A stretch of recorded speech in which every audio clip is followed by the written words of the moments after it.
Pesa ni muhimu kaka, tafuta pesa. Acha kutia huruma, acha kutia huruma, tafuta pesa. Hii dunia haitaki watu wenye huruma. Hii dunia inataka watu nunda. Hii dunia inataka watu majasiri. Hii dunia inataka watu wakakamavu. Hii dunia inataka watu ambao wako tayari kutoa, kusacrifice maisha yao. Ndoto hazitimizwi kwa kutia huruma. Mungu alimwambia Nuhu, jenga safina. Wewe una safina yako. Nini kilitokea? Walimchekea? Hawakumchekea.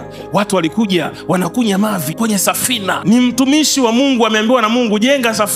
Watu wanakuja wanakunya mavi, wanamcheka, wanambeza. Lakini je, Nuhu alijenga safina Posta? Nuhu alijenga safina Bagamoyo? Hapana. Nuhu alijenga safina Tanga? Nuhu alikwenda kujenga safina sehemu ambayo hakuna maji. Maana yake nini? Maono yako unatakiwa wewe ndio uyaamini. Hakuna mtu duniani anaweza kuamini maono yako isipokuwa wewe mwenyewe.